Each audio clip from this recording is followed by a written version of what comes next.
बोल भक्त वत्सल भगवान की, श्री हनुमान जी महाराज की। एक बार प्रेम से कहिए जय सिया राम। आइए मिलकर श्री राघवेंद्र सरकार को रिझाएं, मनाएं, पुनः क्रम से जुड़ेंगे। राघव दीन दयाल हो,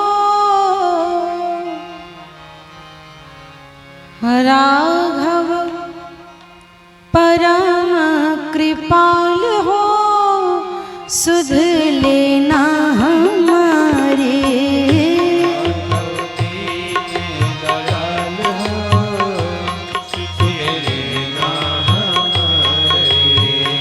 राघव दीन दयाल हो, सुध लेना हमारे।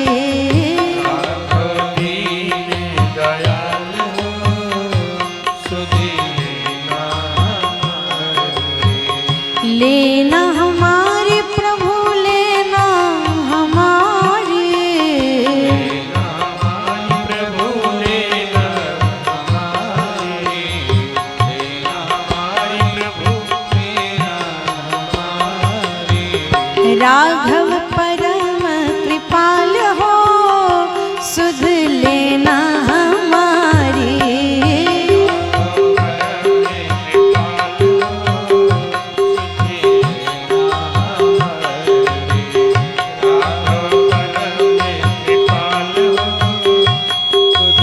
बड़े भाव से करताल करते हुए हरि बोल।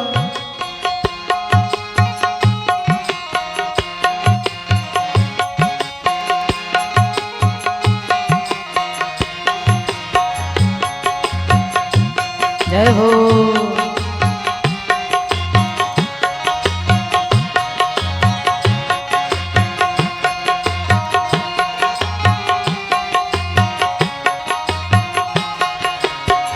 यह कलिकाल कठिन दुखदायक,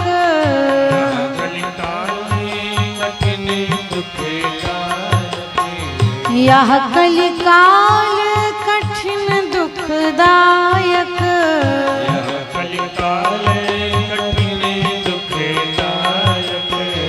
एक भरोसो श्री रघुनायक, एक भरोसा श्री रघुनायक।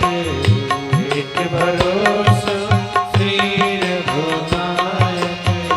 रखियो सतत संभाल हो, रखियो सतत संभाल हो, सुध लेना हमारे। राघव दीन दयाल हो, सुध लेना हमारे। राघव दीन दयाल हो, सुध लेना। बड़े भाव से करताल करते हरि बोल।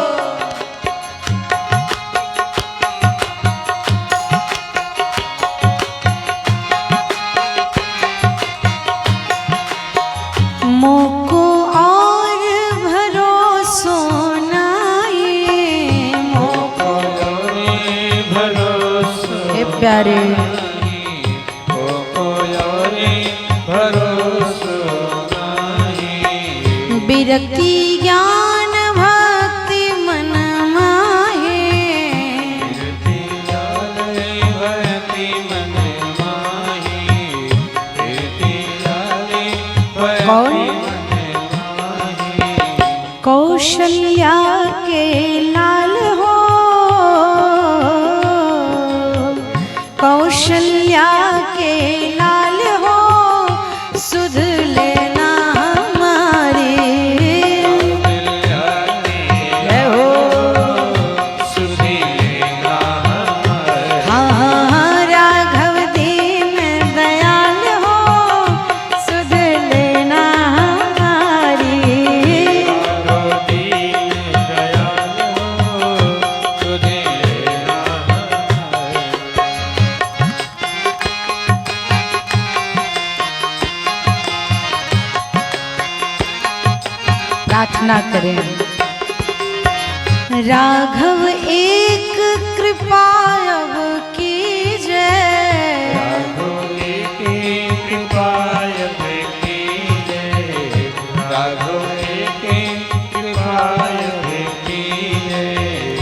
गिरधर्मों को दर्शन दीजिए, गिरधर्मों को दर्शन दीजिए, गिरधर्मों को दर्शन दीजिए। राघव एक कृपायव कीजिए, भगवन मोको दर्शन दीजिए।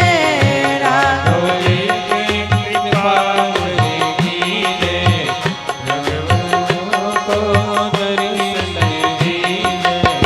करियो मोहि निहाल रे, दशरथ निप के लाल हो, सुध लेना हमारे।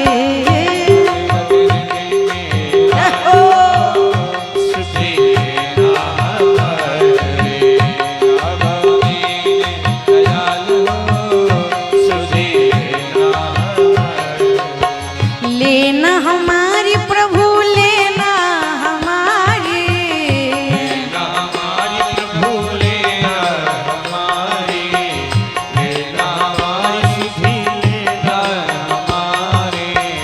कौशल्या के लाल हो, करियो मोहि निहाल हो, सुध लेना हमारी।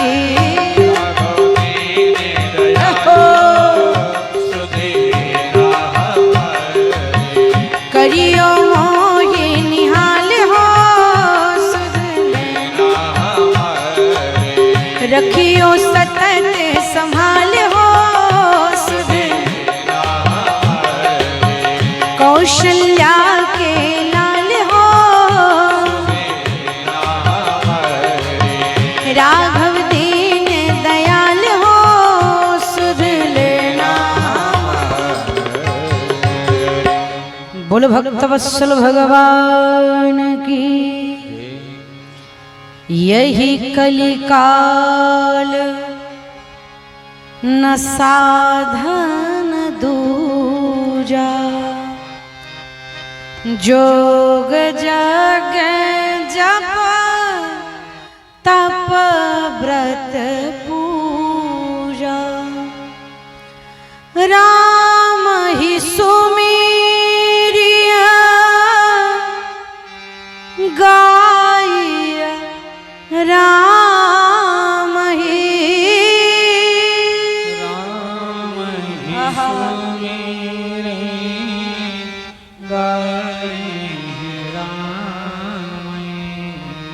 संतत सुनाहि, राम गुण ग्राम ही।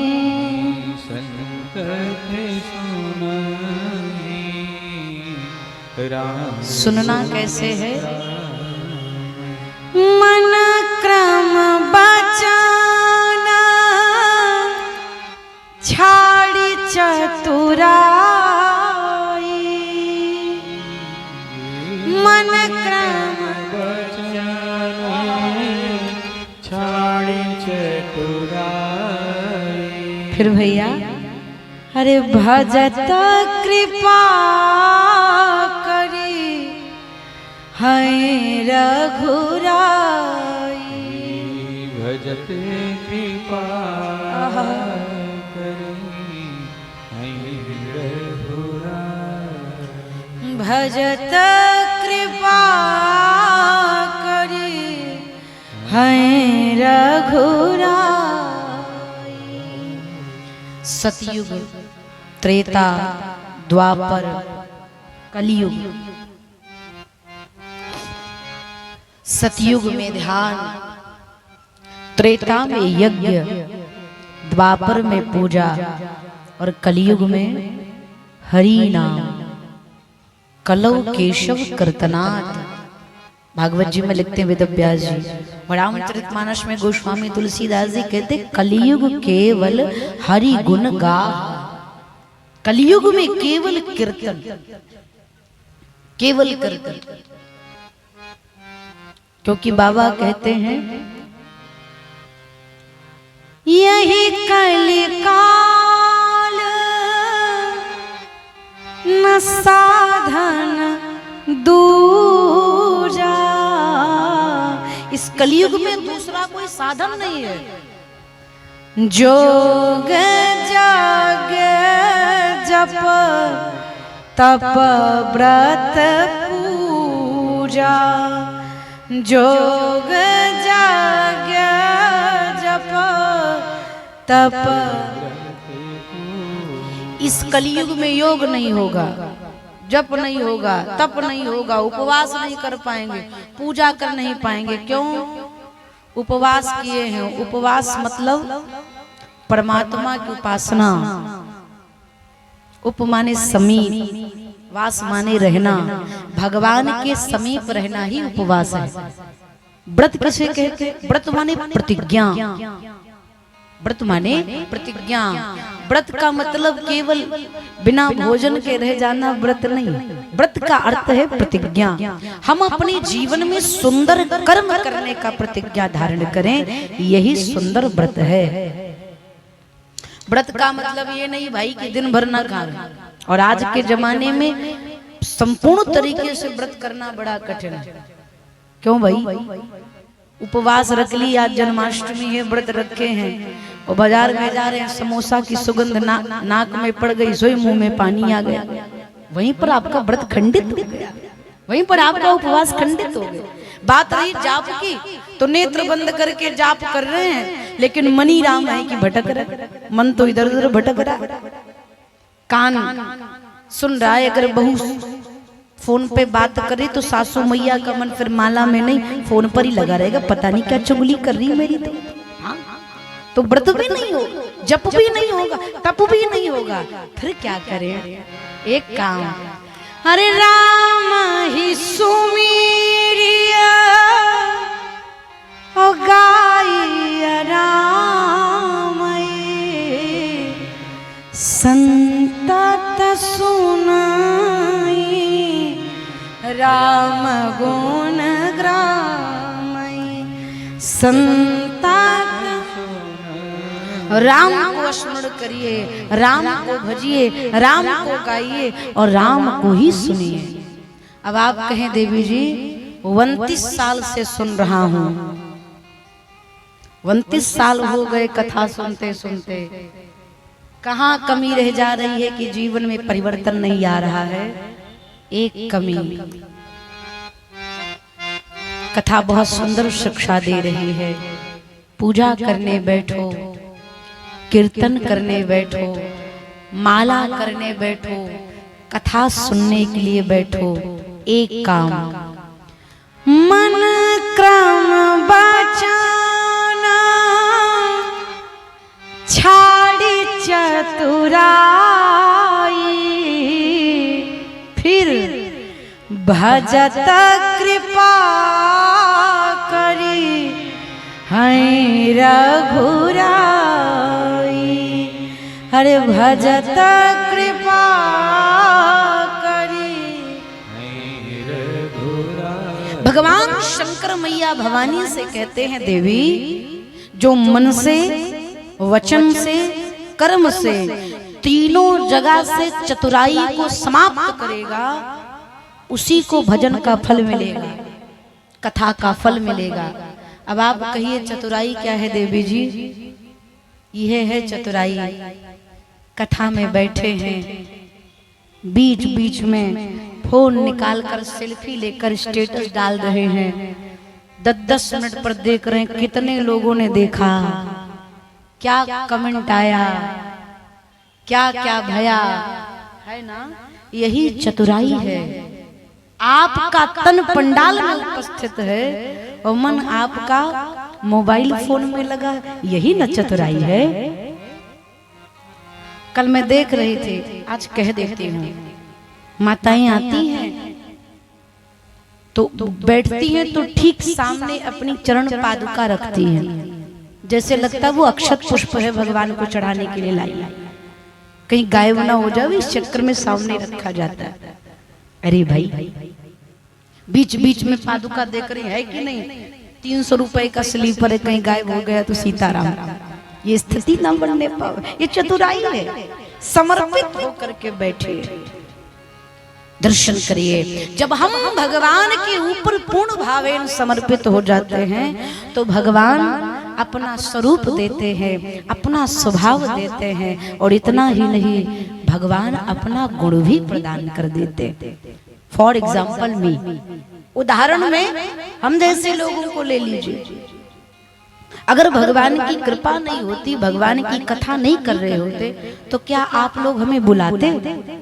हमारा मुंह देखने के लिए थोड़ी बुलाते। हमको बुलाए ही इसीलिए हैं क्योंकि रघुनाथ जी की मुझ पर कृपा भई।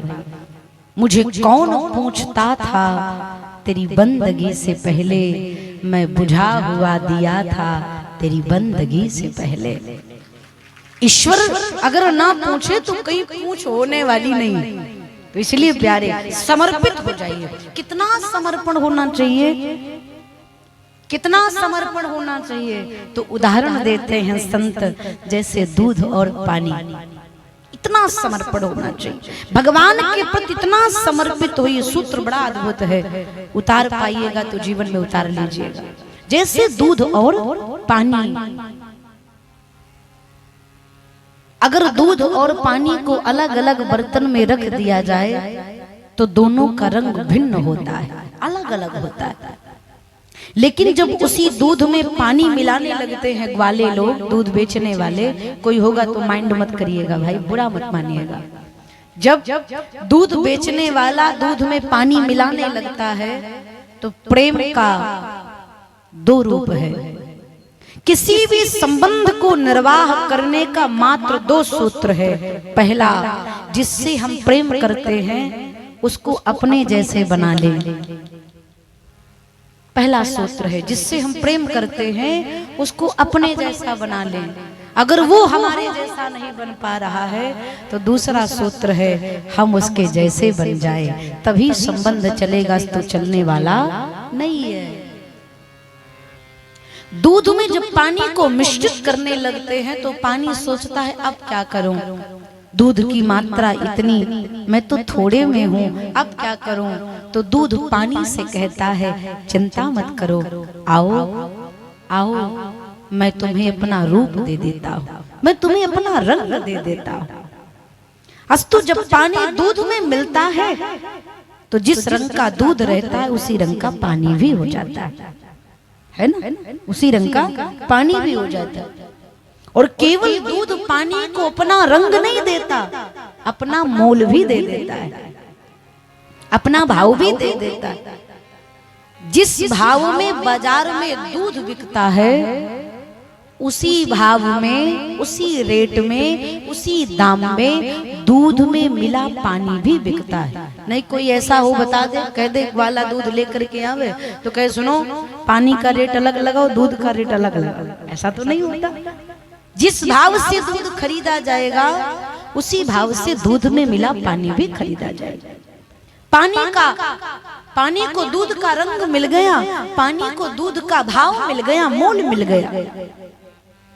अब जब दूध और पानी एक में घुल करके किसी के घर आए तो माताएं दूध को गर्म करने के लिए चूल्हे पर रखती है ना, चूल्हे पर रखती। दूध जलने लगता है तो पानी कहता है मित्र चिंता मत करना, तुमने मुझे अपना रंग दिया है, तुमने मुझे अपना मोल दिया है, अब देने की बारी तुम्हारी नहीं मेरी है। पानी में, दूध में मिला पानी कहता है चिंता मत करना, जब तक मैं हूं तुम्हें जलने नहीं दूंगा। परिणाम पहले पानी जलता है तब दूध जलता है। और जब पानी जलने लगता है तो दूध को बड़ी पीड़ा होती है, फिर दूध बड़ी तेज से उफान मारता है, बड़ी तेज से उबलता है, इतनी जोर से उफान मारता है कि कभी कभी तो अग्नि शांत कर देता है, अग्नि बुझा देता है।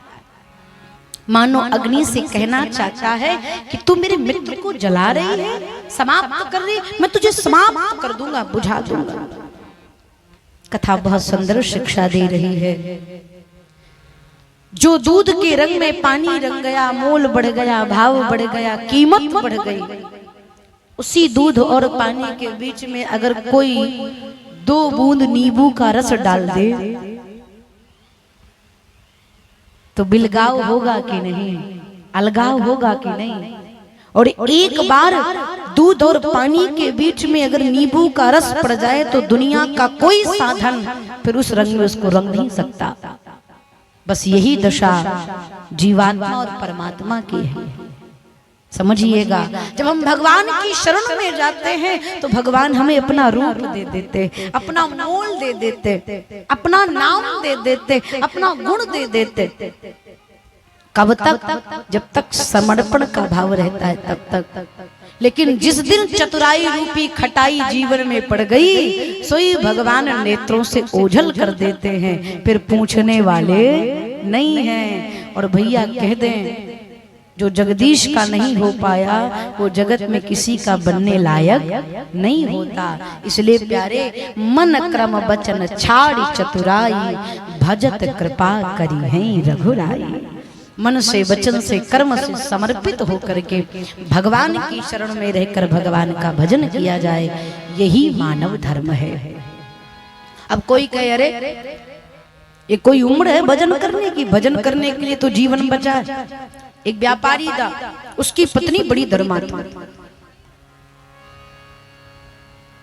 देखिए, हमारा एक बड़ा कठोर नियम है, जब तक हम नहीं बोलते, और जब बोलना शुरू कर देते तो केवल हम ही बोलते हैं।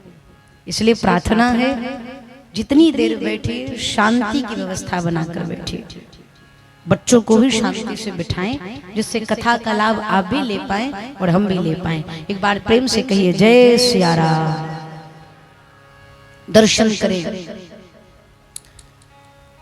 वहां व्यापारी की जो पत्नी थी बड़ी धर्मात्मा थी।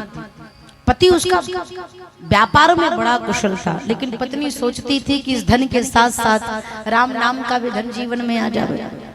पति से जब कहे थोड़ा भजन पूजन किया करिए, कीर्तन किया करिए, तो पति कहे अरे अभी व्यापार कर ले रहे हैं और पूजा पाठ करने के लिए तो बहुत समय बाकी है, अभी बहुत जीवन शेष है, आराम से पूजा पाठ करेंगे।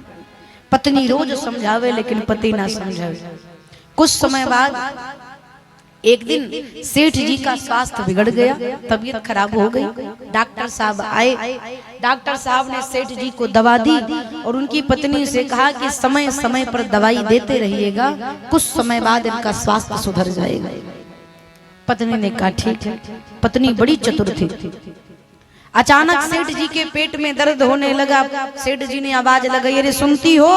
अरे भाग्यवान, जल्दी से मेरी दवा लेकर के आओ, पेट में बड़ा दर्द हो रहा है। पत्नी ने भी रसोई से कहा सेठ जी से कि सेठ जी अभी तो दवा खाने के लिए बहुत वक्त शेष है, आराम से दवा खाइएगा, कोई समय है दवा खाने का? सेठ जी ने कहा बावरी हो गई है क्या? दवा नहीं खाऊंगा तो मर जाऊंगा। पत्नी बड़ी सहजता से दवा लेकर के आई और सेठ जी से कहा कि स्वामी विचार करिए कि आप एक खुराक दवा नहीं खाएंगे तो आपको मृत्यु का भय है, लग रहा है कि मर जाऊंगा। जब मृत्यु जीवन का कोई ठिकाना नहीं है तो भजन करने के लिए कल की प्रतीक्षा ना की जाए। हमारे गुरुदेव के पास आए, एक व्यक्ति ने कहा गुरुजी भजन कब करें? गुरुजी ने कहा मरने से एक दिन पहले। तो कब मरना है इसकी कोई गारंटी नहीं। इसलिए प्यारे, हर क्षण हर समय चिंतन में परमात्मा के लगे रहिए और भव सागर से पार हो जाइए। कल हम आप भगवान शंकर मैया भवानी के चरित्र को सुना। गोस्वामी तुलसीदास जी कहते हैं, चरित सिंधु गिरजा रमन, वेद न पावहि पार, बरने तुलसीदास किमि अतिमति मंद गंवा। गोस्वामी तुलसीदास जी कहते, प्रभु श्री शंकर भगवान मैया शिवानी के जो विवाह का चरित्र है ये सागर की भांत है। यथाशक्ति मैंने, यथा बुद्धि मैंने इसका निवेदन किया। बाबा बहुत सुंदर बात लिखते हैं, अतिमति मंद गंवार। जो तुलसीदास जी श्री रामचरित मानस महाकाव्य की रचना कर दी वो अपने आप को गंवार कह रहे हैं। यहाँ पर कथा बहुत सुंदर शिक्षा दे रही है। पहले के जितने बड़े बड़े सिद्ध संत थे वो अपने नाम के आगे बड़ा विश्लेषण नहीं लगाते थे। सूरदास जी जो बिना नेत्र के भगवान का दर्शन करते थे, उनका नाम था सूरदास। नाम के पीछे दास लगा था। कबीर दास, रहीम दास, तुलसीदास, अपने आप को दास कह करके जीवन व्यतीत करते थे। लेकिन आज क्या आज भी कहीं दास आदि का दर्शन होता? नहीं होता, कमी होता है। गोस्वामी तुलसीदास जी कहते अतिमत मंद गमार, मैंने अपनी बुद्धि के अनुसार निवेदन किया। बाबा कहते हैं, गोस्वामी तुलसीदास जी कहते हैं, यह उमा शंभु विबाहु जे नर, नारी कहाए जे गावहि, कल्याण काज विवाह मंगल, सर्वदा सुख पावहि। मैं इस प्रसंग में एक बात और कहना चाहूंगी। आज हमारे समाज में एक बहुत बड़ी भ्रांति फैली, सामने तो नहीं लेकिन लोग पीठ पीछे कहते हैं महिलाओं को व्यासपीठ पर नहीं बैठना चाहिए। कहते हैं ना, महिलाओं को व्यासपीठ पर नहीं बैठना चाहिए, उनको उनसे कथा नहीं सुननी चाहिए। अच्छा ठीक है, नारे नारे नारे नारे दर्शन करें। कई बार लोग कहते हैं कि महिलाओं को व्यासपीठ पर नहीं बैठना चाहिए। चलिए मैं उनकी बात मान लेती हूँ, लेकिन गोस्वामी तुलसीदास जी की जो लेखनी छंद के माध्यम से दर्शन कराया गया है, उसको एक बार दर्शन कर लें। बाबा कहते हैं ये भगवान शिव और मैया शिवानी के जो विवाह का चरित्र है, उसको गाने का अधिकार किसको किसको है, या छंद में बाबा दर्शन कराते और कहते हैं, या उमा शंभु विवाहु जे नर, नारी कहाए जे गावहि, कल्याण काज विवाह मंगल, सर्वदा सुख पावहि, या उमा शंभु विवाहु जे नर। गोस्वामी तुलसीदास जी कहते हैं भगवान शिव मैया शिवानी के चरित्र को यह उमा शंभु विवाह जे नर नारी, नर और नारी अर्थात स्त्री और पुरुष, कहाई अथवा जेगावहि, जो कहेगा गाएगा सुनेगा सबका कल्याण होगा, सर्वदा सुख पावहि, सर्वकाल आनंद में रहेगा, सुखी रहेगा, समृद्धशाली बना रहेगा। बाबा ने दर्शन कराया। गोस्वामी तुलसीदास जी कहते हैं, शंभु चरित सुनि सरस सुहावा, भरद्वाज मुनि अति सुख पावा, बहुलालसा कथा पर बाढ़ी। क्यों? अरे नयन ही नीर रोमावली ठाड़ी। ये प्रेम की बहुत अद्भुत परिभाषा है। प्रेम की परिभाषा क्या है? भक्ति का रूप क्या है? भक्ति का रूप क्या है? तो दर्शन करिए। भक्ति का एक स्वरूप है भगवान का भजन सुनते सुनते, कथा सुनते सुनते, अकारण बिना कारण के अकारण आपकी आंखों में आंसू आ जाए तो समझ लीजिए भक्ति के पहले पावदान पर आपने पैर रख दिया है। ये भक्ति का रूप है, भक्ति का दूसरा स्वरूप है। कई लोग कहते हैं अरे लोग जानबूझकर रोते हैं। चलिए मान लेते हैं, जानबूझकर आंखों में आंसू आ सकता है, लेकिन भक्ति का दूसरा रूप है रोम रोम पुलकित हो जाना, रोम खड़े हो जाना, रोए खड़े हो जाना। कोई आंखों में आंसू जबरदस्ती ला सकता है, लेकिन क्या कोई मशीन से रोमा भी खड़ा कर सकता है क्या? है? नहीं कर सकता ना। ये भक्ति का दूसरा रूप है। बहुलालसा कथा पर बाढ़ी नयन ही नीर रोमावली प्रेम विबस मुख आवन बानी दशा देखी हर से मुनि ज्ञानी। श्री याज्ञवल्क्य जी महाराज वक्ता हैं, भरद्वाज जी महाराज श्रोता हैं। और जब भरद्वाज जी कथा सुन रहे हैं तो कथा सुनते सुनते उनकी आंखों में आंसू आ गए, रोम रोम पुलकित हो गए। और आपको बताऊं, याज्ञवल्क्य जी ने पूछा, भरद्वाज जी कहिए आनंद आ रहा है ना? तो बाबा लिखते हैं, प्रेम विबस मुख आव न बानी। बोलना चाहते हैं लेकिन बोल नहीं पा रहे हैं। कथा बहुत सुंदर शिक्षा दे रही है।